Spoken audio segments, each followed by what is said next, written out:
오늘도 주님 전에 올라오신 여러분을 주님의 이름으로 환영하고 축복을 드립니다. 창세기 속에 있는 이야기를 보게 되면 반복되는 패턴이 있습니다. 하나님께서 사랑으로 어떤 일을 행하시는데 인간은 죄로 그 일을 그르치는 모습을 보게 됩니다. 그러면 하나님께서 우리 인간에게 벌을 내리십니다. 하지만 벌을 내리시는 것으로 끝나는 것이 아니라 실패한 우리들에게 또 다른 새로운 일을 행하십니다.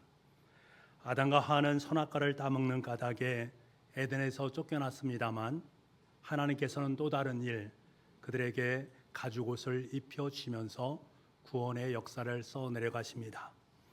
가인은 아벨을 죽인 벌로 에덴의 동쪽으로 쫓겨났습니다만 하나님께서는 사람들이 가인을 죽일 것을 염려해서 그를 보호해 주셨습니다. 죄의 휩싸인 인류를 홍수로 심판하셨습니다만 노아의 자손을 다시금 세워주심으로 말미암아 인류의 역사를 계속해서 써내려가십니다. 하나님의 역사의 패턴은 동일하게 흘러갑니다. 이후에 이스라엘 역사를 보면 그 패턴은 늘 동일합니다. 인간은 끊임없이 하나님의 뜻을 그르치고 하나님은 인간의 죄가 한도에 다다르게 되어지면 벌을 내리십니다. 심판을 가하십니다. 하지만 이 징계는 하나님의 마지막 행동이 아닙니다. 징계를 행하시는 이유는 무엇이겠습니까? 이제는 관계를 청산하자라는 것이 아니라 다시금 관계를 새롭게 하자, 관계의 회복을 의미하는 말입니다. 그래서 하나님은 징계 후에 또 다른 새로운 일을 행하십니다. 이 패턴이 수없이 계속해서 반복되는, 그리고 그 패턴의 마지막 끝에는 예수 그리스도께서 출현하십니다. 그리스도의 출현은 아담과 하와에게 가속옷을 입혀주면서 시작된 아름다운 하나님의 구원의 놀라운 구속사의 절정을 이루게 됩니다. 여러분, 이러한 하나님의 놀라운 패턴을 우리가 보면서 우리 마음속에 어떤 것을 깨닫습니까? 이러한 하나님의 장구한 구원의 역사는 우리에게 무엇을 말씀하시는가? 다함 없으신 하나님의 사랑을 말씀하십니다. 어느 것 하나 부족함이 없는 하나님께서 왜 이렇게 죄를 계속해서 짓고 있는 나 같은 존재를 이토록 사랑하시는지 도대체 이해할 수 없습니다. 왜 그러시는 것일까? 그것은 하나님은 오직 사랑밖에 없는 분이기 때문입니다. 하나님은 사랑할 수밖에 없는 분이시기 때문에 그렇습니다. 그 사랑에 힘입어서 우리는 오늘도 하나님을 만날 수 있고 하나님과 대화할 수 있고 하나님을 찬양하면서 나아갈 수 있습니다. 그 하나님의 다음 없는 사랑을 여러분의 삶을 통해서 경험할 수 있기를 간절히 소망합니다.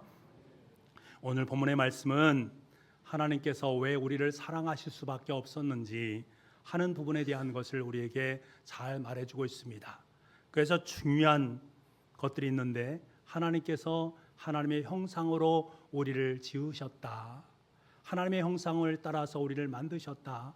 이것이 우리에게 사랑하는 그러한 관계로서의 깊은 의미가 이 속에 담겨져 있습니다. 지난 시간에 바라시트 바라 엘로힘이란 말을 드렸습니다. 태초에 하나님이 창조하셨다. 태초에 하나님께서 천지를 창조하셨다. 이 말씀을 선포하셨습니다.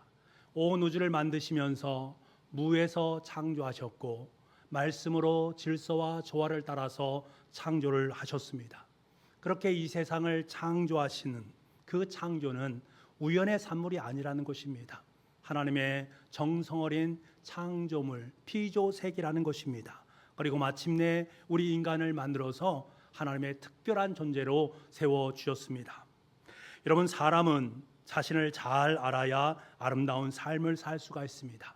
내가 누구인지를 잘 알 때만이 내 인생을 가장 의미롭고 가치 있게 살 수 있단 말입니다. 그리고 내 삶의 자존감은 더욱더 높아질 수가 있습니다. 그래서 우리는 살아가면서 자아 존중감을 갖는 것은 대단히 중요합니다. 내가 나를 어떻게 바라보는가?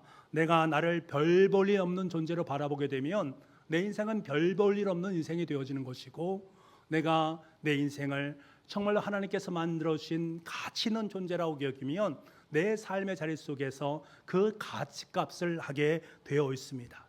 그래서 우리의 정체성은 하나님에 의해 특별히 만들어진 존재, 하나님에 의해서 정말로 특별하게 만들어진 존재임을 한시도 잊지 않고 여러분의 가슴에 품을 수 있기를 간절히 원합니다. 오늘 말씀에는 하나님께서 인간을 창조하셨을 때에 우리의 모습은 어떠했는지, 나라는 이 존재를 창조하시고 나를 어떻게 만들어 주셨는가 하는 것에 대한 놀라운 진술이 담겨져 있습니다. 그럼 과연 나는 어떤 존재로 창조되어진 것일까? 하나님께서 우리를 창조하시면서 나를 어떤 존재로 만들어 가시는 것인가? 먼저 첫 번째로는 따라해 주시기 바랍니다. 우리는 하나님을 닮은 존재로 창조되었습니다. 저와 여러분은 하나님을 닮은 창조물이라는 거예요. 26절과 27절 말씀 우리 같이 한번 읽어보겠습니다. 시작. 하나님이 이르시되 우리의 형상을 따라 우리의 모양대로 우리가 사람을 만들고 그들로 바다의 물고기와 하늘의 새와 가축과 온 땅과 땅에 기는 모든 것을 다스리게 하자 하시고 하나님이 자기 형상 곧 하나님의 형상대로 사람을 창조하시되 남자와 여자를 창조하시고. 여러분, 얼마나 놀라운 은혜의 말씀이 이 속에 담겨져 있습니까? 놀랍게도 하나님은 우리를 만들어 주셨는데 하나님의 형상대로 하나님의 모양을 따라서 우리를 만드셨다라고 약속하고 말씀하고 있습니다. 이 표현을 26절과 27절 말씀에 반복적으로 말씀하고 있습니다. 반복적인 것은 강조하는 것입니다. 그만큼 중요하다라는 거예요. 그래서 성서학자들은 하나님의 형상을 따라 지음받았다, 이 말이 어떤 것을 의미하는가 여러 가지 이야기를 하지만 그 모든 것을 취합해서 두 가지 정도의 모습으로 결론을 내리게 됩니다. 그 두 가지가 무엇인가 하면 첫 번째로 인간은 하나님의 속성에 따라 지음받았다. 그러니까 하나님의 형상을 닮았다라는 것은 하나님의 속성이란 것이 있는데 그 속성을 우리에게 나누어 주셨다라는 의미입니다. 여러분, 전구는 태양빛을 보면서 그 태양빛을 따라서 만든 것이 전구입니다. 마찬가지로 하나님의 속성, 다시 말하면 사랑과 정의와 진실, 거룩함, 의로움, 이러한 것들을 하나님의 속성을 우리에게 주셨다라는 것입니다. 그래서 우리는 하나님의 속성에 따라 서로 사랑할 수 있게 되어지고 하나님의 속성에 따라 의로운 자의 삶을 살 수 있게 되어진 것입니다. 그러니까 저와 여러분의 삶 속에 하나님의 속성이 담겨져 있다라는 것을 잊지 마시기 바랍니다. 하나님의 형상을 닮았다라는 또 하나의 의미는 인간은 하나님의 대리자로 지음받았다라는 뜻입니다. 하나님께서 하나님의 속성에 따라 우리를 지어주시고 우리에게 그 속성을 주셨는데 그 속성을 진 우리는 하나님의 대리자로서의 삶을 살아가는 존재다라는 것들입니다. 로마 황제는 어느 나라를 정복하게 되면 그 나라에 제일 먼저 하는 것이 자신의 동상을 세우는 것입니다. 동상을 세우고는 이 나라는 내가 통치하는 나라다, 내가 다스리는 나라다라는 것을 말하기 위함입니다. 이 지역을 다스리는 총독이란 사람은 로마 황제의 얼굴을 그린 깃발을 가지고 그곳에 먼저 들어오게 되어집니다. 부임을 하게 되는 것들이지요. 이때 이 총독은 황제를 위한 대리자로서 부름받았다라는 것을 의미하는 것입니다. 마찬가지의 모습이라는 거예요. 인간은 하나님의 대리자로 이 땅을 잘 다스릴 수 있도록 하나님께서 우리에게 하나님의 대리자의 삶을 허락해 주셨다. 이것이 하나님의 형상을 닮은 사람들의 의미가 담겨져 있습니다. 바로 함의 속에 그러한 의미들이 있다라는 사실입니다. 여러분, 그렇습니다. 우리는 하나님의 형상을 닮아서 하나님의 품성을, 하나님의 성품을, 하나님의 속성을 품고 있는 존재입니다. 그리고 하나님의 뜻에 따라 이 땅을 잘 다스릴수록 대리자로서의 역할을 감당할 수 있도록 만들어 놓으셨단 말입니다. 이 사실을 우리가 믿음으로 고백한다면 우린 너무나 감격하면서 이 땅의 삶을 살아갈 수 있습니다. 아니, 내가 무엇이 관대 하나님께서 나 같은 이 존재에게 하나님의 거룩한 속성을 허락하여 주심으로 말미암아 엄청난 하나님의 특권을 가지고 살아갈 수 있도록 만들어 놓으셨는가. 이 땅을 다스릴 수 있는 아름다운 대리자로서의 권리를 우리의 삶 속에 허락하셨는가. 우리는 날마다 감격하며 살아갈 수밖에 없는 것입니다. 그리고 우리는 결단할 수 있게 되는 것이요, 하나님께서 맡겨주신 이 대리자의 역할을 잘 감당할 수 있기를 원합니다. 그러한 삶을 살겠습니다 라고 결단하고 다짐하게 됩니다. 바라기는 저와 여러분 삶 속에 있는 하나님의 속성이 잘 발현됨으로 말미암아서 하나님과의 바른 관계를 살아낼 수 있는 복된 역사가 있기를 간절히 소망합니다. 그리고 이 땅의 아름다운 하나님의 대리자로 이 땅 속에 하나님의 생명과 평화를 심어갈 수 있는 저와 여러분 될 수 있기를 간절히 소망합니다. 두 번째로 따라해 주시기 바랍니다. 우리는 하나님께 복받은 존재로 창조되었습니다. 우리는 하나님께 복을 받은 존재로 창조되었다라는 거예요. 28절 말씀 우리 함께 읽어보겠습니다. 28절입니다. 시작. 그들에게 복을 주시며 하나님이 그들에게 이르시되 생육하고 번성하여 땅에 충만하라. 땅을 정복하라. 바다의 물고기와 하늘의 새와 땅이 움직이는 모든 생물을 다스리라 하시니라.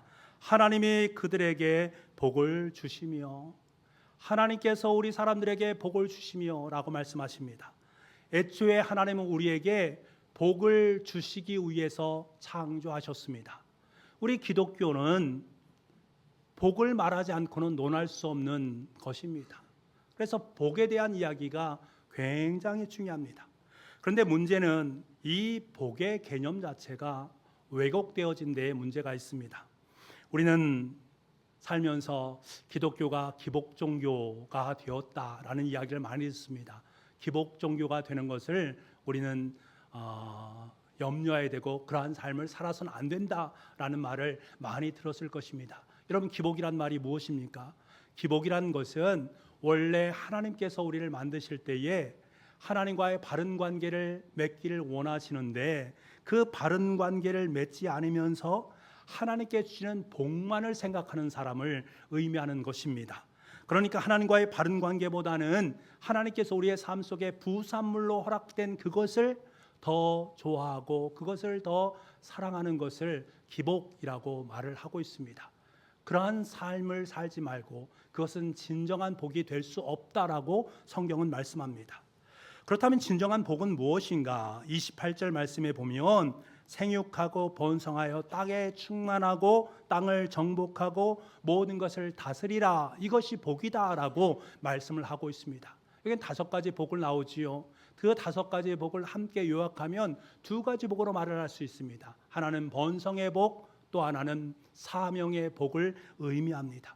그러니까 하나님께서 우리를 창조하시고 하나님을 닮은 존재로 만들어 가신 그 이유 중에 하나는 무엇인가 하면 하나님과의 바른 관계 속에서 번성의 삶을 살아 누리라 라는 것과 아름다운 하나님의 사명을 감당하는 존재로 이 땅의 삶을 살아가라 라는 것들이 함께 내포되어져 있다라는 사실입니다.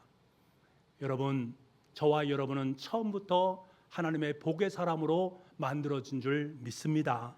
하나님께 복받을 존재로 창조되었습니다. 이 사실을 우리는 반드시 기억해야 됩니다. 이 사실을 깨닫게 되면 그렇구나, 나는 하나님의 복덩어리구나, 이 하나님의 복을 누리며 살아갈 존재구나, 하나님께 허락하신 이 복을 누리면서 살아갈 뿐만 아니라 하나님께 나에게 맡겨주신 하나님의 사명을 감당하는 아름다운 복을 누려야 되겠다. 그리고 그 사명을 우리 다른 많은 사람들에게, 타자들에게 나누어주는 복의 통로로 살아가야 된다. 이것이 하나님께서 우리에게 주신 엄청난 복의 의미임을 꼭 알아야 됩니다. 그러한 복을 누릴 수 있는 여러분 되시기를 바랍니다. 세 번째로 우리는 따라해 주시기 바랍니다. 우리는 아주 긍정적인 존재로 창조되었습니다. 아주 긍정적인 존재로 창조되었습니다. 하나님께서 우주 만물 모든 피조를 만드실 때마다 그때마다 하시는 말씀이 있습니다. 보시기에 좋았더라 라는 말씀입니다. 이 말씀은 원래 히브리어는 키토프라는 말씀입니다. 키토프, 보시기에 좋았더라 라는 말입니다. 영어로 말을 하면 굿이란 말입니다. 굿. 이 토프라는 말은 미학적으로도 아름답고 윤리도덕적으로 선하고 관간에서 모든 좋은 것을 의미하는 말입니다. 그러니까 우리나라 말에서 안녕하세요 라고 말할 때 이 안녕이란 말이 토프 굿이란 말이다 라는 거죠. 여러분, 하나님께서 만물을 창조하시면서 얼마나 마음이 흡족하셨는지 온 세상을 만드시고는 굿, 매우 좋다, 너무 좋다라고 말씀을 하고 계시다라는 것입니다. 그런데 맨 마지막 날에 사람을 만드시고는 이 굿보다 더 강력한 의미의 말을 사용하고 있는 것을 보게 됩니다. 보시기에 심히 좋았더라. 웨인네 토브 메오드라는 말씀입니다. 웨인네라는 말은 그런데 보라라는 의미입니다. 토브 좋다, 메오드 심이라는 거예요. 좋아도 너무너무 좋은 것입니다. 영어로 말하면 very very good이라고 말하는 것입니다. 하나님께서는 우리를 만드시고는 너무나 좋으신 거예요. very good이라고 말씀하시면서 덩실덩실 기쁨의 춤을 추셨다라는 것들입니다. 여러분, 하나님께서는 우리 인간을 가장 긍정적인 것으로 선언하고 계시다라는 것들입니다. 이것이 얼마나 중요한지 모릅니다. 이 하나님의 긍정의 DNA가 우리의 삶 속에 있다라는 거예요. 하나님, 내가 너무 좋다. 그 좋은 하나님의 아름다움을 우리의 삶 속에 고스란히 허락해 주셨다. 그래서 우리를 아주 쓸모 있는 존재로 만드셨다라는 거예요. 있으나마나한 존재가 아니라, 실수로 태어난 존재가 아니라 너무나 긍정적이고 너무나 괜찮은 존재가 바로 너다라고 우리를 만들어 주셨습니다. 그러니까 우리는 긍정적인 존재가 될 수밖에 없는 거예요. 이 땅의 삶을 살아가면서 하나님께서 만들어진 그 모든 것을 하나님이 좋다라고 말씀하셨으니 우리는 그 좋음에 함께 긍정하는 삶을 살아가기만 하면 되는 것이라는 것입니다. 철학의 최고봉이라고 일컬어지는 실존주의 철학자들이 있지 않습니까? 이 실존주의 철학자들이 인간을 무엇으로 규정하고 있는가? 인간을 피투되어진 존재, 다시 말하면 유기된 존재라고 말합니다. 내가 이 땅에 태어나기를 원했든 원하지 않든 우리 이 땅에 태어나서 내던져진 존재, 유기되어진 존재라는 것들입니다. 여러분, 하지만 성경은 그렇게 말씀하지 않습니다. 우리는 이 세상에 그냥 던져진 존재가 아니라 하나님의 예정하심과 계획 속에 목적하심을 따라서 빚어진 거룩한 은혜의 존재다라는 사실입니다. 참 아름다운 존재로 이 세상에 태어났다라는 거예요. 그래서 우리를 향해서 심히 보시기에 좋았다, 너무나 아름다운 베리굿의 존재다라고 우리를 너무나 긍정하시면서 우리를 만들어 주셨다라는 사실입니다. 근데 요즘 세태를 보게 되면 이러한 아름다운 긍정성이 점점 상실되는 우리의 모습을 보게 됩니다. 지금 우리 시대에 가장 필요한 것이 무엇일까? 서로 함께 긍정하는 삶을 살아가는 것입니다. 저는 요즘 시대를 유심히 살펴보면서 마음속에 드는 생각 하나가 있습니다. 사람들은 모두가 자기 자신에게 집중되어져 있습니다. 자기애라고 하지요. 자기의 이익과 자기의 사랑과 자기의 의의와 자기 만족에 대한 부분을 대단히 강조합니다. 내가 하고 싶은 대로 나의 것들을 강하게 강조하는 시대의 삶을 살고 있습니다. 그런데 그 내면의 깊이를 좀 더 들여다보게 되면 정말로 자기를 사랑하고 있는 모습일까? 저는 고개가 갸우뚱하게 됩니다. 사랑하지 못한다라는 생각이 더 많이 들기 때문에 그렇습니다. 자신을 위한다라고 말을 합니다만 타인의 잘남을 따라서 몸부림치는 우리의 모습을 볼 때가 있습니다. 좀 더 연예인처럼 꾸미기 위해서, 연예인처럼 삶을 살아가기 위해서 우리도 그렇게 따라가는 인생, 타인들이 가진 것을 나도 가져야만이 직성을 풀리는 그러한 심리, 타인보다 더 나은 것을 가져야 더 좋은 자리에 있어야 될 것, 그래서 이전 투구의 삶을 살아가고 있는 우리 한 인생의 모습을 만나게 되는 것들입니다. 과연 그것이 자기를 사랑하는 모습일까? 그것이 아닌 것 같습니다. 도리어 자존감이 낮아지고 자격지심이 우리의 삶 속에 있음을 보게 된단 말입니다. 그런 모습을 바라볼 때마다 참 안타깝다, 자아 존중감이 왜곡되어 있는 모습들을 만나게 되는 것들입니다. 하나님은 그러한 우리에게 뭐라고 말씀하십니까? 너는 베리굿이야. 내가 너를 만들어 놓고는 너무 좋았단다. 너의 존재는 내가 보기에 가장 좋은 존재야, 베리굿이야 라고 말씀하고 계십니다. 여러분, 한 사람 한 사람이 나라는 존재가 하나님께서 베리굿, 가장 심히 아름다운 존재로 만들었다라는 이 사실을 꼭 기억할 수 있기를 원합니다. 우리는 아무런 존재가 아니라 정말 가치 있고 의미 있는 존재다라는 것을 잊지 마시기 바랍니다. 이제 마지막으로 따라해 주시기 바랍니다. 우리는 하나님의 사랑받는 존재입니다. 우리는 하나님의 사랑받는 존재로 지음받았습니다. 작가가 예술 작품을 만들 때에 그냥 허투루 만들 수 있겠습니까? 한 땀 한 땀 최선을 다해서 애정을 갖고 작품을 만듭니다. 그래서 우리가 보는 모든 작품 하나하나 속에는 그 속에 귀한 땀방울, 그 사랑이 배어 있음을 우리가 보게 됩니다.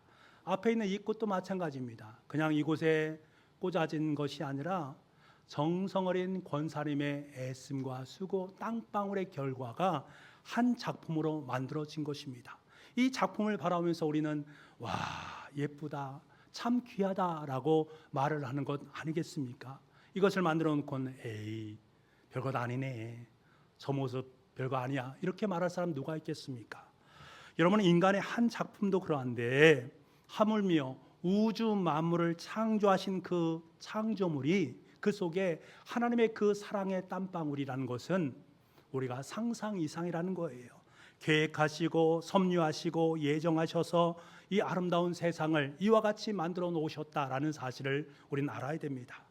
그런데 하나님께서 이 모든 우주 만물을 창조하실 때에 다른 어떤 피조물보다도 더욱더 특별하게 만든 존재가 있으니 그것은 바로 우리 인간입니다. 특별한 사랑으로 우리를 만드셨다라는 사실입니다. 왜냐하면 우리는 그것을 어떻게 알 수 있냐면 창조의 순서를 보게 되면 우리는 그 사실을 알 수가 있습니다. 여러분, 이사를 해보셨지요? 이사를 할 때 우리는 어떻게 이사합니까? 한 사람이 이사를 합니다. 짐을 다 열심히 쌌습니다. 그리고 이삿짐을 가지고 이사할 집에 딱 왔단 말입니다. 그런데 깜빡했습니다. 내가 살 생각하니까 벽을 새로운 것으로 우리 도배를 하지 않은 것이 생각납니다. 어머나, 생각하니까 마루도 새 것으로 깔지 않은 것 생각납니다. 그래서 안 되겠구나. 부랴부랴 도배도 하고 부랴부랴 바닥도 깔고, 이렇게 할 수 있는 사람이 누가 있겠습니까? 이사하는 사람이라면 이삿짐을 들여놓기 전에 모든 것을 완벽하게 하고 난 후에 이사를 하게 되어 있습니다. 왜? 지금 자신이 가져오는 것은 자기가 참으로 귀하게 여기는 사랑스러운 것들이기 때문에 그런 것 아니겠습니까? 마찬가지의 모습이라는 거예요. 하나님께서는 먼저 우리가 살아가는 데 필요한 모든 것을 다 만들어 놓으셨습니다. 그리고 마지막으로 우리 사람을 만드시고는 그곳에 들어와서 얼마든지 귀한 삶을 살아갈 수 있도록 만들어 놓으셨단 말입니다. 들어가서 살기만 하면 되도록 만들어 놓으셨다라는 거예요. 우리는 이 창조의 순서를 보면서 하나님이 우리를 얼마나 사랑하시는지를 우리는 알 수가 있습니다. 하나님께서 우리 인간을 창조하신 것은 하나님의 창조의 정점이다. 그 하나님의 사랑의 깊이가 그 속에 담겨져 있음을 우리는 알게 되는 것입니다. 여러분, 신앙이라는 것은 무엇을 의미합니까? 하나님께서 이와 같은 나를 사랑해 주셨구나, 이처럼 부족한 나를 사랑해 주셨구나 라는 것을 내 삶의 자리 속에 실감하며 살아가는 것이 신앙의 시작입니다. 그래서 우리는 신앙생활하면서 매일매일 나 같은 존재를 하나님께 이렇게 귀하게 만드셨어, 너무나 고맙고 감사하는 것을 삶을 통해서 매일매일 실감하며 살아가는 것이 우리의 신앙의 모습이다라는 것들입니다. 이번 주에 저의 관심사항이 있었습니다.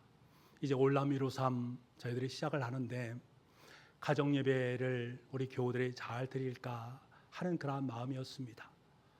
이제 밴드에 보게 되면 계속해서 가정예배를 드린 것들이 올라오지 않습니까? 그것을 바라보면서 하나님 앞에, 하나님 감사합니다. 지금 밴드에 올라온 우리 가정이 하나님의 은혜를 받고 하나님의 복을 받고 평강의 삶을 살아가기를 원합니다 라고 감사하면서 기도를 드립니다. 그런데 참 이상하지요. 시간이 지나서 수요일이 되고 목요일이 되고 금요일이 되고 분명히 예배를 드려야 될 가정이 참 많은데 분명히 항존직이라고 부름받은 분들의 가정이 참 많은데 이분들이 꼭 가정 예배를 드리고 밴드에 좀 올려야 되는데 하는 마음이 들기 시작합니다. 아니 솔직한 저의 심정은 힘들어도 교회에서 그렇게 강조하니 못 이기는 척하면서 좀 예배를 드리고 가정 예배 사진을 좀 함께 올리면 얼마나 좋을까. 가정 예배를 드리는 것 흉내만 내도 복을 받는다는데 그러면 어떨까 하는 그러한 마음이 목사인 저의 마음속에 드는 것들입니다. 참 안타까운 마음이 마음속에 임했습니다. 그래서 마음이 몹시 어려운 그러한 모습이었거든요. 그러나 하나님 앞에 그러한 마음을 가지고 기도하는데 하나님 저에게 그런 마음의 심정을 주셨습니다. 어떤 마음이냐면 너는 왜 교우들의 가정 예배에만 관심 갖냐? 너는 왜 그거에만 관심 갖냐? 너의 가정 속에 허락했던 그 하나님의 사랑을, 그 사랑의 깊이를 내가 경험하지 않았느냐? 그러면 그 사랑을 함께 나누면 되지 않느냐? 그것으로 충분하다라는 그러한 사인을 마음속에 품게 되었습니다. 그러면서 가정 예배에 대한 우리 가정에 대한 가정 예배를 다시 한번 돌아보게 되었습니다. 목사이면서도 가정 예배를 잘 드리지 못했습니다. 그러다 가정 예배를 함께 드리면서 우리 아내와 우리 자녀들의 이야기를 함께 들으면서 너무나 큰 하나님의 사랑을 느꼈거든요. 그 하나님의 사랑의 깊이를 깨닫고 너무나 참 감사했습니다. 여러분, 가정 예배를 드릴 수 있는 은혜가 있기를 간절히 소망합니다. 가정 예배는 흉내만 내도 하늘의 복이 임하게 되어 있습니다. 올람 153 가정 예배를 우리가 함께 드리면서 3년 동안 가정 예배를 여러분의 삶 속에 드려진다면 저는 확신합니다. 하나님께 여러분의 가정 속에 상상하지 못할 귀한 일을 이루어 줄 믿습니다. 하늘의 복이 임하게 될 것이고 여러분의 자녀 속에, 여러분의 삶 속에 연약한 부분이 치유되는 아름다운 역사를 맛보게 될 줄 믿습니다. 믿지 않는 가정 속에 속한 식구들이 주님께로 돌아오는 역사를 보게 될 줄 믿습니다. 여러분, 하나님의 역사를 제어하지 마시기 바랍니다. 가정 예배를 끊임없이 드리십시오. 홀로라도 드리시길 바랍니다. 하나님의 역사는 그 속에 있습니다. 하나님의 말씀하심과 하나님의 은혜는 그곳으로부터 시작된다라는 사실을 꼭 기억하면서 가정 예배에 여러분의 심혈을 기울일 수 있는 복됨이 있기를 간절히 소망합니다. 여러분, 우리는 하나님께 사랑받는 존재입니다. 우리 가정은 하나님께 사랑받는 가정입니다. 하나님께서 우리를 참으로 사랑하셔서 모든 것 중에 최고의 걸작품으로 만들어 주셨습니다. 우리를 얼마나 사랑하셨는지 모든 만물을 다 만드신 후에 우리가 그 속에 살아갈 수 있도록 우리에게 모든 만물을 만들어 주셨고 뿐만 아니라 온 우주 만물을 잘 다스릴 수 있는 청지기로 삼아 주셨습니다. 얼마나 고맙고 감사합니까? 그런데 여러분, 우리가 이 대목에서 또 하나 기억해야 될 부분이 있습니다. 그 사랑의 깊이를 늘 이야기하면 주님의 십자가를 생각하지 않을 수 없습니다. 너무나 값비싼 대가를 지불하시고 아무런 값도 받지 않으시고 우리에게 사랑과 구원을 베풀어 주신 그 십자가, 우리가 얼마나 하나님의 사랑받는 존재이고 우리가 얼마나 귀한 존재인가, 하나님께서 친히 자신의 아들을 십자가에 못 박혀 돌아가시면서 내가 너를 이렇게 만들었다, 내가 너를 이렇게 사랑하고 있다라는 것을 보여주셨단 말입니까? 우리가 이 사실을 기억한다면 하루의 삶을 우리는 허투루 살아갈 수가 없습니다. 그 하나님의 생명을 받고 그 하나님의 사랑을 받은 우리는 하나님께 걸작품에 합당한 삶을 살아갈 수 있어야 됩니다. 그러한 존귀한 삶을 살아갈 수 있는 여러분의 삶이 될 수 있기를 간절히 소망합니다. 지금까지 창세기 1장 말씀을 통해 왜 하나님께서 우리를 자신의 닮은 형상으로 만들었는가 하는 것을 보았습니다. 여러분, 우리는 하나님을 닮은 존재입니다. 우리는 하나님께 복받는 존재입니다. 우리는 참으로 긍정적인 존재입니다. 우리는 하나님의 사랑받는 존재입니다. 우리의 존재 양식이 그렇다라는 거예요. 나의 이 정체성이 바로 그러한 존재임을 한시도 잊지 말아야 됩니다. 사랑하는 여러분, 우리 인생을 살아가면서 때로는 무기력할 수 있습니다. 때로는 힘들고 어렵습니다. 광야의 길을 걸어가는 것처럼 힘듭니다. 실망과 좌절이 몰려올 수 있습니다. 일상 속에 빠져서 삶의 의미를 갖지 못하고 하루하루를 그럭저럭 살아갈 수도 있단 말입니다. 살다 뭐가 잘 되지 않아서 전전긍긍할 수 있는 인생의 삶을 살 수도 있습니다. 큰일을 앞두고 감당할 수 없는 고민에 밀려올 수 있습니다. 중요한 결정을 앞두고는 밤새 고민하면서 살아갈 수 있습니다. 관계의 문제로 말미암아 그 인간 때문에 내가 살아갈 수 없어, 그 인간이 왜 나에게 그러는지 난 도대체 살아갈 수 없어 라고 말을 할 수 있는 상황 속에 있습니다. 죄악의 자리 속에서 안절부절하면서 살아갈 수밖에 없는 우리의 모습이 있을 수도 있단 말입니다. 하나님은 그 모든 것을 너무나 잘 아십니다. 그 하나님께서 우리를 어떻게 살아가게 만들어 주셨습니까? 그러한 상황 가운데 너희가 노랬을 때 우리는 과연 어찌 해야 된단 말입니까? 여러분 기억하십시오. 그러한 상황이 놓인다면 우리는 다시금 제 자리로 돌아가야 됩니다. 처음의 자리로 돌아가야 됩니다. 처음으로 돌아가는 하늘의 지혜가 있어야 됩니다. 그 처음이 어디입니까? 창세기 1장입니다. 하나님께서 우리를 만들어 놓으시고는 너무나 좋으신 것입니다. 우리와 대화하시면서 우리를 하나님의 아들, 딸로 삼아주시면서 내가 너를 가장 사랑하고 있다라고 말씀하고 있습니다. 이것이 에덴 동산의 첫 모습입니다. 우리의 삶이, 우리의 가정이 그렇게 되어져야 됩니다. 하나님은 지금 저와 여러분이 우리의 가정이 창세기 1장으로 되돌아가기를 원하십니다. 이 처음으로 올람 이루삼, 옛적 길로 반드시 돌아가야만 합니다. 여러분, 하나님 우리를 만드시되 하나님을 닮은 존재로, 축복의 존재로, 긍정적인 존재로, 하나님을 사랑받는 존재로 만들어 주었습니다. 이제 우리는 그에 합당하게 살아가면 됩니다. 하나님을 닮은 존재로 하나님을 사랑하면서 이웃을 사랑하면 됩니다. 긍정적인 삶의 모습으로 날마다 하늘의 복을 누리며 살아가는 우리의 삶이 되면 됩니다. 이렇게 살아가게 되면 우리는 행복할 수 있습니다. 이것이 우리의 삶의 가치이고 의미이기 때문에 그렇습니다. 바로 이것이 옛적 길의 첫 출발지입니다. 우리는 이 옛적 길 올람의 첫 출발지에서 내가 어떤 존재인지를 다시금 깨닫고 하나님의 형상을 따라 지음받은 존재로 이 땅을 가장 아름답고 가장 귀하고 가장 복되게 살아갈 수 있는 역사가 있기를 간절히 소망합니다.